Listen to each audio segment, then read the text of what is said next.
Di sini saya akan mempresentasikan dari sebuah jurnal dengan tema permasalahan penerapan trayek bus wisata Kota Semarang dengan menggunakan sebuah metode berupa algoritma PRIM.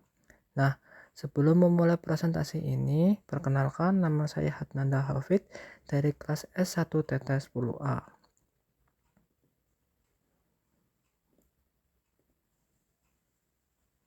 Nah, agenda yang akan saya bahas yaitu pertama latar belakang masalah, kedua tujuan, ketiga metode yang digunakan, keempat langkah penyelesaian, dan yang kelima kesimpulan.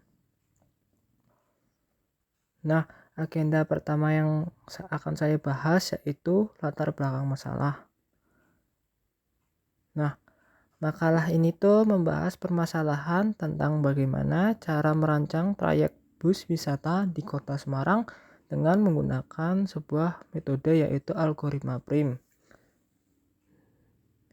Nah, permasalahan ini tuh muncul karena sektor pariwisata itu merupakan sumber pendapatan yang amat penting pada satu daerah, ditambah lagi kan Kota Semarang itu merupakan sebuah ibu kota yang ada di Jawa Tengah.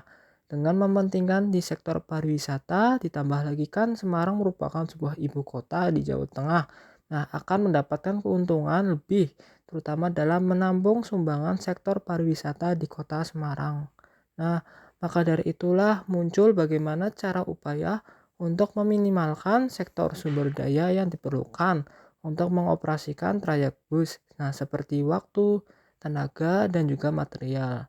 Nah, untuk menyelesaikan permasalahan ini tuh dapat menggunakan pendekatan graf dalam pohon merentang minimum, yaitu sebuah struktur data yang menghubungkan semua simpul dalam graf dengan jumlah bobot yang terkecil. Nah, dengan menggunakan algoritma PRIM ini tuh nantinya dapat menemukan pohon merentang minimum dari graf yang mempresentasikan trayek bus.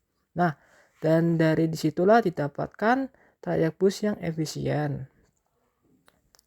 Nah, berikutnya itu tujuan.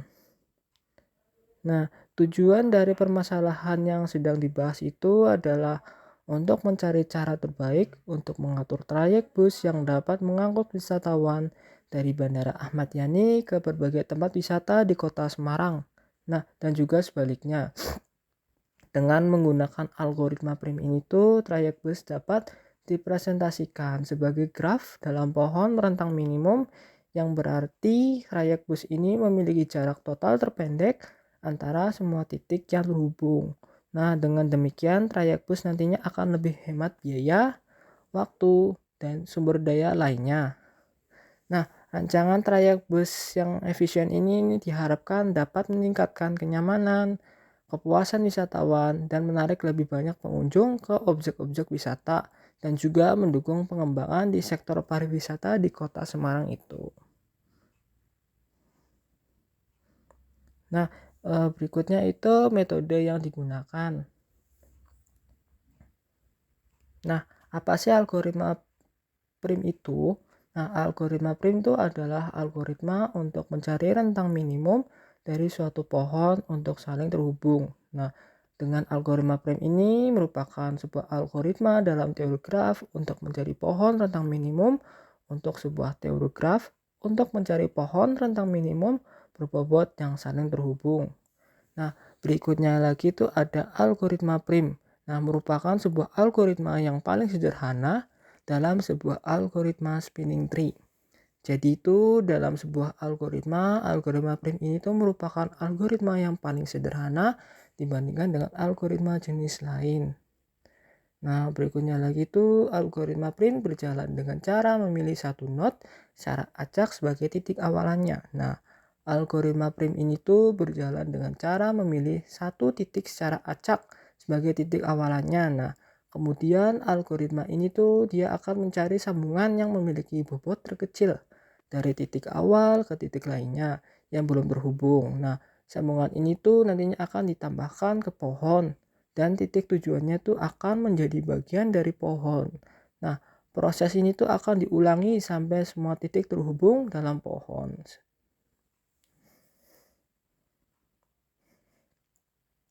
Nah, berikutnya lagi itu titik dari suatu algoritma dimulai dari bobot atau dari rentang minimum dalam sebuah algoritma prim. Nah, dalam algoritma prim itu dimulai dari rentang minimum atau bobot dari nilai prim yang diketahui. Nah, yang berarti itu algoritma ini diasumsikan dimulai dari jarak terpendek dari bobot dari sebuah algoritma. Nah, berikutnya lagi itu pohon rentang minimum merupakan sebuah himpunan bagian dari edge yang membentuk suatu pohon yang mengandung semua node. Nah, pohon rentang minimum ini tuh adalah sebuah bentuk dari graf yang tidak memiliki sirkuit atau jalan yang kembali ke titik awalnya. Nah, pohon itu harus mengandung semua titik yang ada di dalam graf asal, tetapi hanya menggunakan sebagian dari sambungan yang ada. Nah, pohon ini tuh harus memiliki bobot total yang paling kecil dari semua pohon yang bisa dibuat dari graf asal.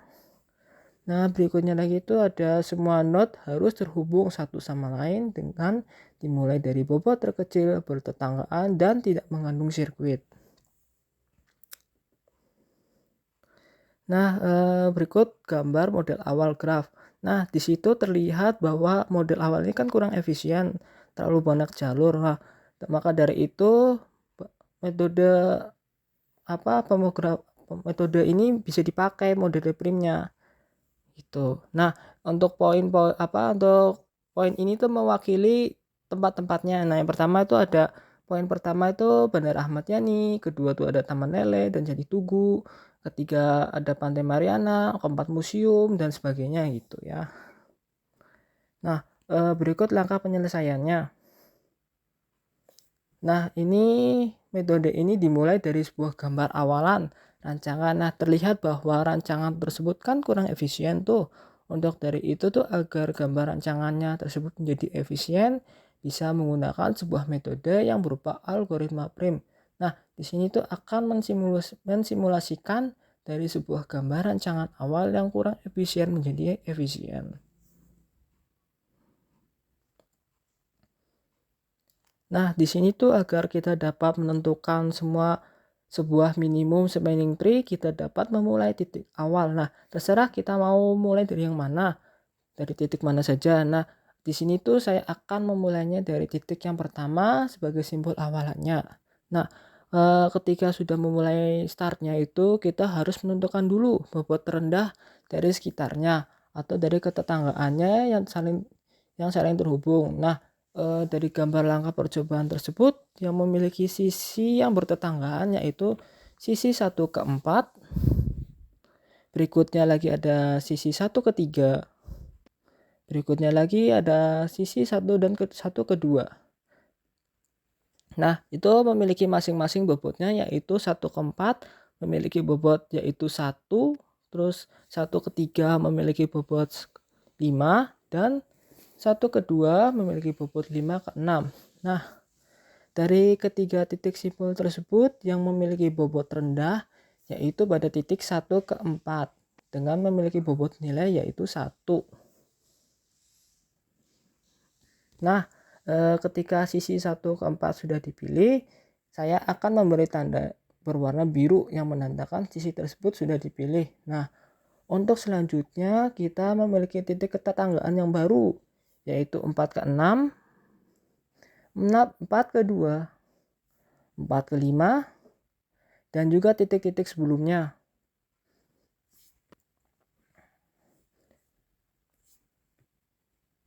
Nah, caranya tuh sama seperti sebelumnya, yaitu cari bobot rendah yang bertetanggaan. Nah, dari hasil data tersebut bahwa titik 4 ke 6 memiliki bobot yang terkecil. Maka di sini tuh saya akan menandakan dengan warna yang berbeda. Nah, di sini kan kita sudah mendapatkan 3 titik acuan yaitu 1, 4, dan 6. Nah, kita dapat meneruskan garis yang dituju dari setiap titik yang telah terhubung sebelumnya. Kalau di sini tuh saya akan tetap melanjutkan pada titik yang ke-6. Nah, pada titik ini tuh kita dapat melihat bahwa titik tersebut memiliki 3 titik yang bertetanggaan yaitu 5, 8, dan juga 9.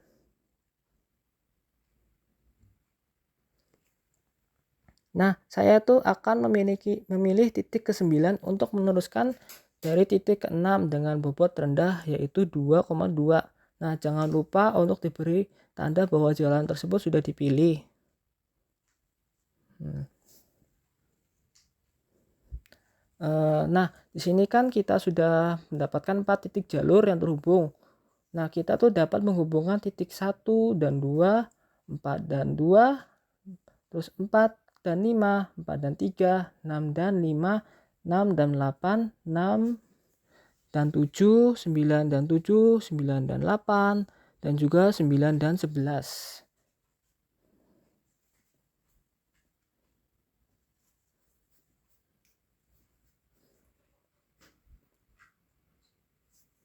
Nah, kita perlu tahu dalam menghubungkan semua titik tidak boleh berulang atau mengandung sirkuit. Nah, dari percobaan tersebut terlihat bahwa titik 9 ke 8 dan juga 6 ke 5 tuh bobotnya sama. Kita dapat memilih salah satu dari kedua titik tersebut. Nah, di sini tuh saya akan memilih dan menghubungkan titik 9 ke 8. Nah, kita telah mendapatkan 5 titik. Nah, dari setiap titik tersebut kita dapat menghubungkan titik-titik yang belum terhubung. Nah, di sini tuh saya akan menghubungkan titik 6 ke 5 karena memiliki bobot yang terkecil dari semua titik yang berdekatan.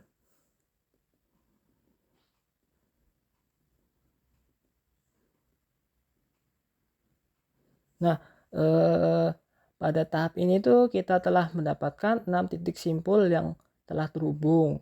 Nah, di sini tuh saya akan menganalisa kembali bobot mana yang terendah yang berada di dekat simpul yang terhubung. Nah, terlihat itu bahwa titik kelima dan titik 5 ke 8 itu memiliki bobot yang terkecil. Tetapi terjadi sirkuit begitu juga dengan 6 ke 8. Nah, selanjutnya tuh kita telah mendapatkan 7 sirkuit 7 titik yang terhubung. Pada tahap ini tuh bobot rendah berada pada titik 7 ke 9. Akan tetapi terjadi sirkuit lagi gitu.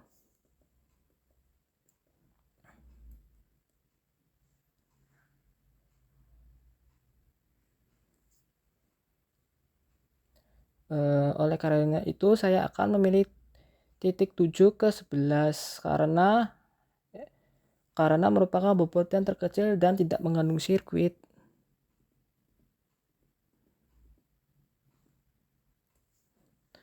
Nah, pada tahap ini tuh kita telah mendapatkan 8 titik yang terhubung. Nah, tinggal 4 titik lagi simpul yang belum terhubung. Nah, di sini tuh saya akan kembali memilih titik 4 ke 3 karena memiliki bobot yang terkecil dari semua simpul yang belum terhubung.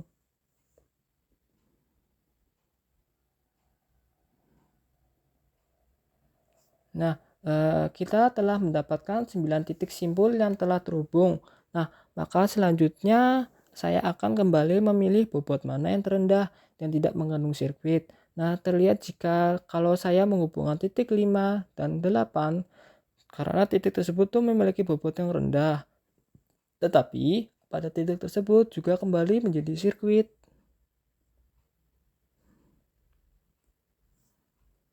Nah, oleh karena itu saya akan kembali mencari titik mana yang belum terhubung dan tidak mengandung sirkuit. Nah, di sini tuh saya akan memilih titik 8 ke 12 karena memiliki bobot yang terkecil dan tidak mengandung sirkuit.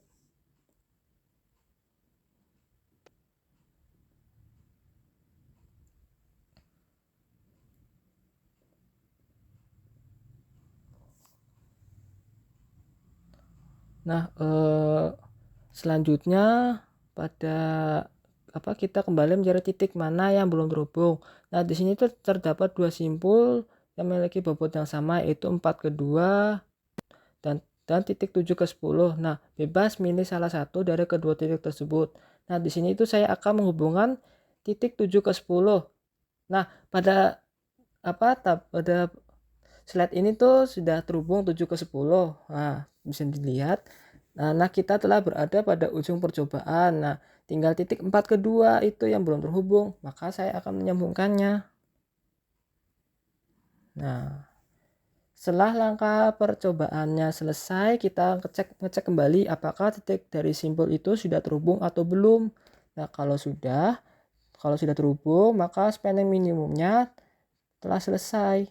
Nah, untuk jalur yang tidak dipilih kita buang. Nah, maka nantinya akan terbentuk sebuah graf yang sudah efisien. Nah, berikutnya tinggal kita menghitung total jumlah semua bobot yang telah terhubung. Nah, maka nanti akhirnya akan mendapatkan bobot akhir sejauh 40,4 km. Nah, itu. Nah, untuk kesimpulannya itu kita bisa dapat dari analisis jurnal sebelumnya itu dapat diketahui dengan adanya metode PRIM ini tuh dapat menghemat waktu, jarak, dan juga biaya. Nah, selain itu dengan adanya metode graf ini tuh dapat menuju ke tempat lokasi yang lebih cepat. Nah, karena dengan metode algoritma PRIM ini tuh dapat menentukan rute mana yang tercepat, terdekat, dan juga efisien.